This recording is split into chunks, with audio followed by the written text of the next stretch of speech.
gente, boa noite. Seja bem-vindo a mais um episódio do podcast, episódio 3. O nosso convidado não é surpresa, né? Temos um dia bem especial no nosso terceiro episódio. Quem acompanha o nosso Instagram já viu o material que saiu da Elisete e do Ivo. Tá maravilhoso, vocês podem acompanhar tudo na íntegra lá no nosso canal do YouTube.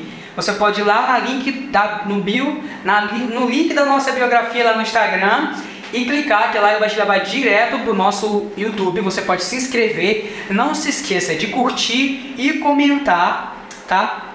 Como tá o material lá nosso. Não esquece de acompanhar também no Instagram. E hoje também, Lúcia, nós entramos no TikTok. Estamos também no TikTok, onde serão postados os nossos cortes, tá?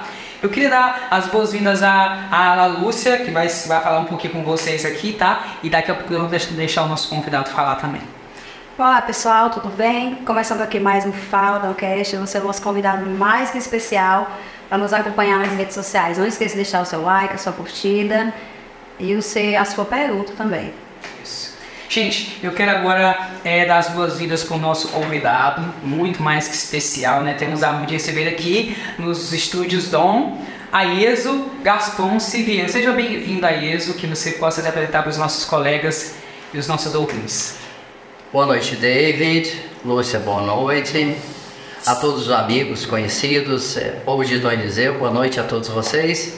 Sem dúvida, é um grande prazer estar aqui com vocês nesse FalaCast. Isso. Nós estamos aqui o FalaCast e nós adoramos um bate-papo bem bacana. E hoje o Gaston topou conversar com a gente e nós temos um bate-papo muito bom aqui. Eu estou falando demais, tá? Para nossa transmissão, vou deixar o Gaston falar um pouco. E para a gente dar já continuidade ao nosso bate-papo, você que acompanha a gente no Instagram já deve ter visto qual seria o tema que a gente debateria hoje, né? A gente fez uma chamada e a gente falaria sobre a saúde pública aqui em Dom Eliseu, Pará, certo? Mas Gaston, antes da gente falar sobre saúde pública e sobre política, vamos deixar a política um pouco de lado e me fala um pouco quem é Gaston. Eu quero que você diga pra gente quem é Gaston. Esse é o assunto que eu acho que no momento é o mais importante para nós. David, eu agradeço a pergunta e a oportunidade, né? Porque essa pergunta ela abre uma oportunidade muito interessante de eu dizer um pouco de mim, contar a minha história, de onde vim e como cheguei aqui, não é? E apesar de ser um tanto conhecido da cidade, já ter administrado a nossa cidade, mas há muitas pessoas que não me conhecem e há talvez um grande número de pessoas que pouco me conhecem. Então, quem é Aieso Gaston Siviero? É uma criança que nasceu numa pequena cidade lá em Santa Catarina, no Vale do Rio do Peixe, entre duas montanhas. A cidade está lá até hoje, né? A cidade hoje bem pequena ainda, mas muito desenvolvida, Capinzal. Minha mãe, assim como as mulheres daquela época, David, elas faziam uma trouxa da roupa suja, colocavam na cabeça e iam lavar a roupa no Rio do Peixe, né? Não tinha lavanderia, não tinha tanquinho, não tinha máquina de lavar. E foi nessa cidade, nesse lugar que eu nasci, assim como todos os meus irmãos. Para quem não sabe, eu sou o caçula. Eu sou quase que um temporão, porque... Caçula de quantos irmãos, Gaston? Caçula de 7 irmãos. 7 irmãos, e entre a minha irmã, que está logo acima de mim, e eu, há um lapso de 6 anos. Porque minha mãe teve 3 gestações antes da minha, que foram interrompidas. Ela perdeu, tanto é que minha mãe tinha um desejo de ainda ter mais um filho. E aos 41 anos dela, eu cheguei. Então, aos 41 já? Mais um motivo para eu ter muita gratidão, né, a Deus por ter vindo ao mundo estar nessa vida. E ainda antes dos 2 aninhos de idade, o meu pai, que já havia se mudado para o Paraná, olhando no mapa do Brasil, né? Santa Catarina, abaixo tem o Rio Grande do Sul, acima você tem o Paraná. Então meu pai, ele veio do Rio Grande do Sul, o avô e meu pai, os irmãos, se instalaram nessa cidade de Santa Catarina, só que minha mãe e a família dela já eram dali. Foi ali que se conheceram, ali que casaram, ali que nasceram eles, né, a família da minha mãe e também meus irmãos e eu. Mas aos 2 anos de idade, Meu pai foi desbravar no Paraná, numa cidade, num lugar ainda menor do Paraná, menor que Capinzal, chamada Mangueirinha.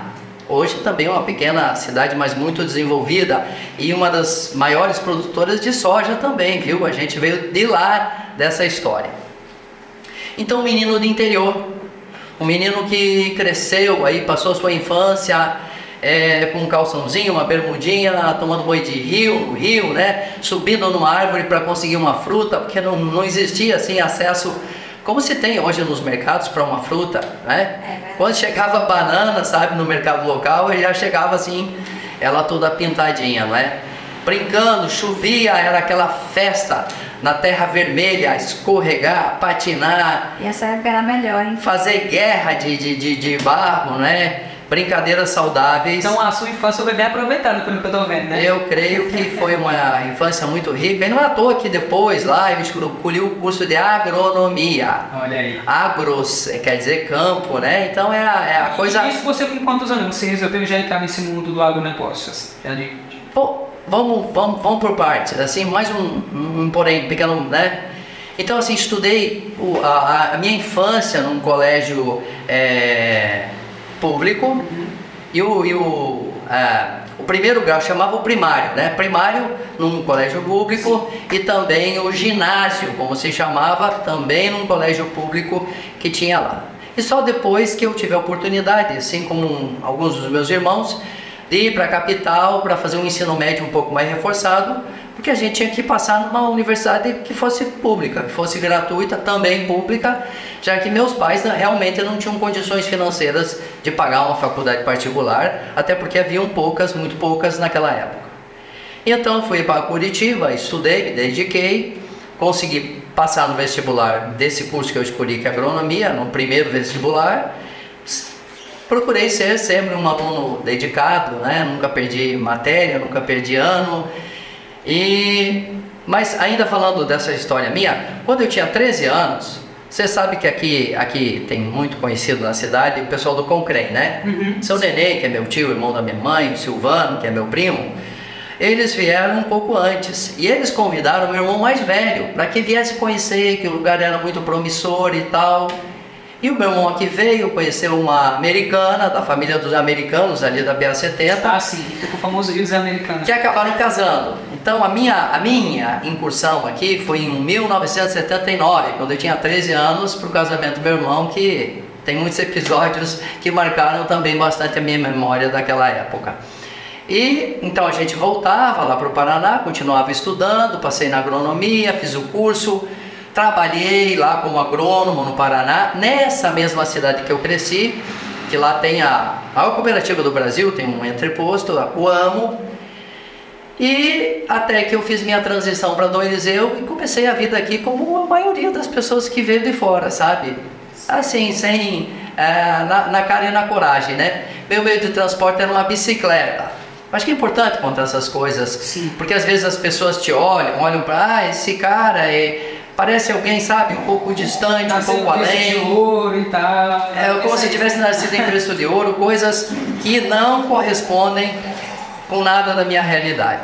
Mas isso é muito interessante, as pessoas te conhecerem melhor e saber realmente a sua história, como começou tudo, né? Isso é muito... E por isso que eu agradeci essa pergunta inusitada, mas que ela abre uma porta para a gente se apresentar talvez um pouco melhor, para quem possa ter tempo de ouvir a nossa história. E então, em definitivo, aqui em 91, a minha mudança, eu já era casado, minha filha mais velha que hoje mora aqui em Dom Eliseu, reside, é casada, tem 32 anos, ela veio na barriga da mãe dela, estava grávida, mãe de 3 meses. E a nossa mudancinha veio em cima do caminhão-truque, que no centro da carga tinha uma locomotiva, uma máquina de vapor que meu pai trouxe para funcionar a laminadora, para fazer vapor, para cozinhar madeira. E nos cantinhos, nas beiradinhas, veio a mudança do Aías Gaston e família, né? E assim começamos, alugamos uma casa, moramos de aluguel ali um bom tempo. E depois as coisas foram se alinhando, como eu tive a oportunidade de trabalhar com alugar uma serraria junto com meu pai. E as coisas foram fluindo, serraria, madeira aparelhada, depois carvão, agricultura. E até que veio o processo político na minha vida, que também foi uma grande surpresa. Porque quantos anos você tinha quando começou esse processo político? Eu acho que é melhor fazer a conta, eu acho que 38 anos. Pega 16 anos, desconta do ano agora de 2024, dá mais ou menos na época. Eu tive minha filiação partidária, eu comecei a fazer reuniões e tal em 2007. E aí 2008 foi a primeira campanha. E como acho que todos sabem, de lá para cá eu disputei todas as campanhas a prefeito. A primeira não deu certo, a segunda quase deu certo, mas não deu certo. E ainda insisti, ainda fui para a terceira deu certo. A quarta, que seria a reeleição, não logrei êxito e estou aqui. Eu tenho mais uma pergunta para te fazer. Daqui a pouco eu vou dar uma olhada na nossa transmissão, ver se alguém mandou alguma pergunta. Eu pedi até para a Rainha olhar para a gente, tá? Ficar atenta aí se tem alguma pergunta interessante. Mas eu tenho uma pergunta aqui para você. O que foi que te levou a colocar o seu nome em apreciação pública, né? Não te levou a tomar essa decisão? Tentando ser um pouco mais objetivo, né? Eu tive a oportunidade nesse tempo de vida, não é? Ainda como estudante, no tempo da agronomia, eu fiz estágio fora do Brasil, Israel, e viajei um pouquinho na Europa, coisa de estudante, tá? Coisa com dinheirinho contado. Eu trabalhei lá na Europa, fazia diárias em algumas cidades que eu estive, para ganhar um dinheirinho para poder ficar mais tempo lá, ficar os 3 meses. Em Israel? Em Israel, 2 meses. Num estágio pequeno, né? num kibbutz. Hã? Foi pequeno, né? O período que você passou lá foi pequeno.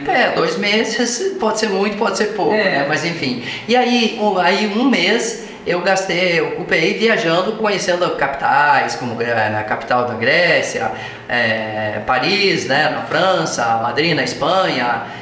Algumas, né? Viajar um pouco ali na Europa, no entorno ali daquela parte do mundo, né? Sim. Do Oriente. Certo, bem interessante. E cá estou, né? Ótimo.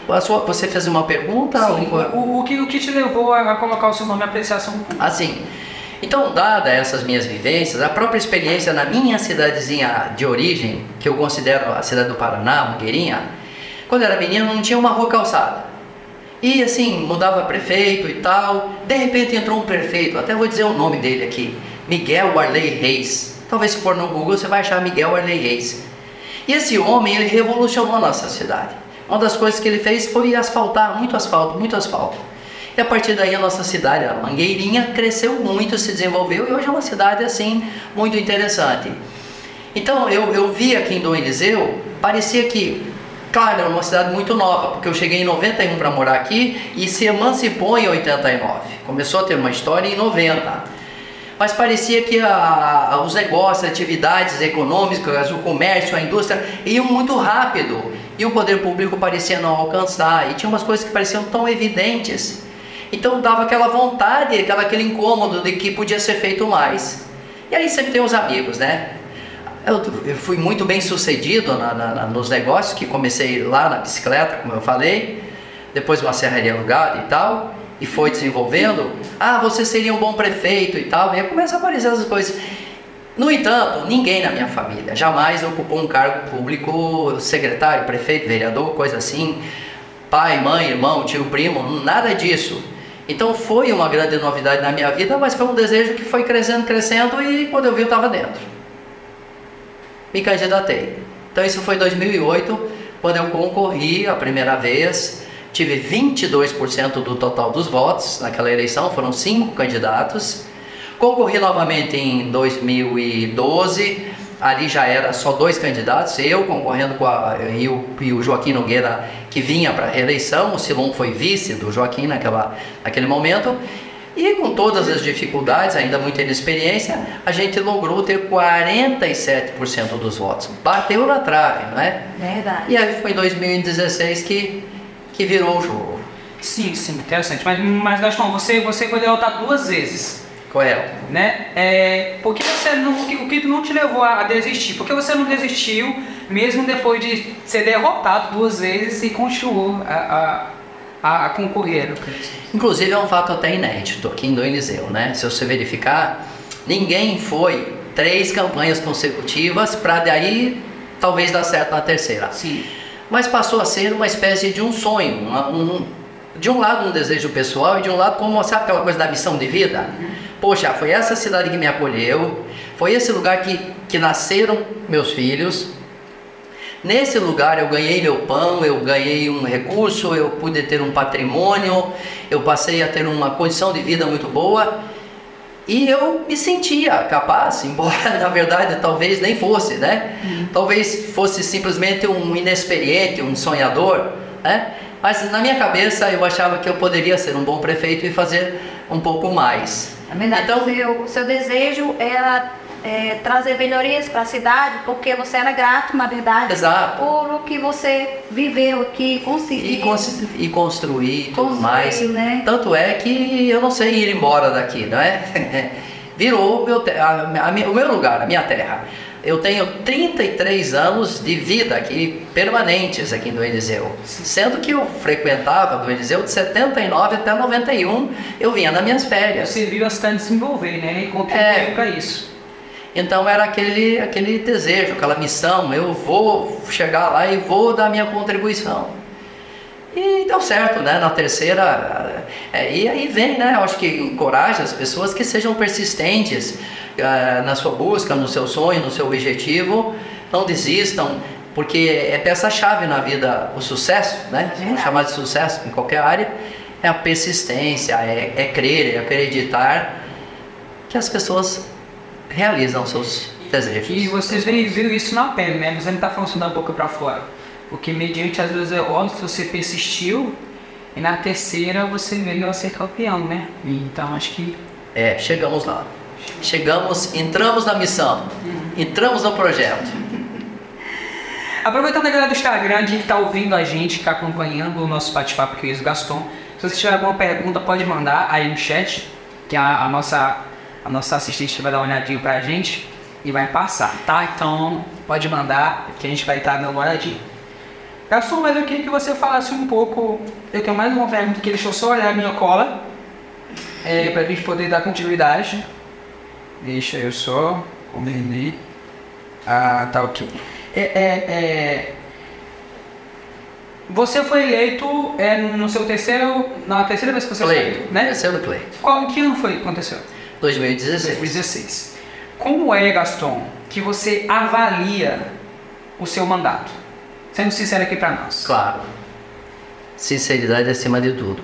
Foi um mandato eu diria, de altos e baixos. De acertos e erros. Então, vamos começar pelos erros, né? Pelas falhas. Tanto eu quanto toda a minha equipe de secretários, nós éramos novatos. Ninguém, absolutamente ninguém na minha equipe, nem eu, tinha experiência com administração pública. Sim. E a administração pública é algo muito mais complexo do que você cuidar de um negócio, como eu tinha vários negócios. Certo. Então essa equipe de inexperientes entrou com muita vontade de fazer muita coisa, principalmente eu, mas foi se deparando com uma série de situações. Entre elas, alguns daqueles que batalharam comigo ao longo das campanhas e que eu coloquei na condição de secretários, não estavam desempenhando bem a função. Não estavam compatíveis com aquilo que era o que eu chamei aqui de sonho, desejo de levantar a cidade, crescer a cidade em todos os aspectos. Eu tive que tomar decisões duras, sofridas, e demitir 4 secretários no período de 1 ano e meio. 4 secretários, no meu entendimento, tiveram que ser substituídos para que o projeto fluísse e as coisas fluíssem. Então, essa inexperiência associada também com um pouco de, vamos dizer assim, acreditar muito, dar muita liberdade às vezes a alguns secretários, fez com que, vamos dizer assim, com que brechas se abrissem na estrutura do projeto. E também essas pessoas que eu tive que trocar, substituir, elas se juntaram a outros que existiam em do Eliseu, no processo político das outras grupos políticos, e fizeram um movimento desde o princípio do meu mandato de perseguição, né? ações, acusações, vídeos da rua e tudo isso não me convém estar aqui a falar, mas o povo de Dom Eliseu conhece tudo isso. Então isso também amarrou, atrapalhou. Muitas coisas teriam realmente sido concretizadas se não fosse essa onda de perseguições que houve. Mas por outro lado, eu até prevendo que você poderia tocar nesse assunto, eu só vou listar algumas coisas que eu considero que foram positivas. Sim, não vou dizer que foi o melhor dos mundos, não vou dizer que foi longe disso, tá? Mas eu acho que nós evoluímos bem a nossa cidade na questão da saúde. Isso basta a gente mencionar, não vou entrar em detalhes. Certo.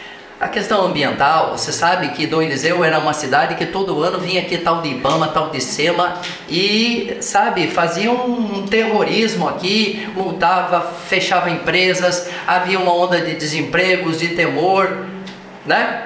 E eu tinha um compromisso de que, sendo prefeito, eu resolveria a questão ambiental. E medidas foram tomadas e, de fato, nos 4 anos do nosso mandato, nenhuma vez esse IBAMA, essa SEMA vieram aqui para fechar, multar, fazer aquele tumulto todo que acontecia em tempos anteriores.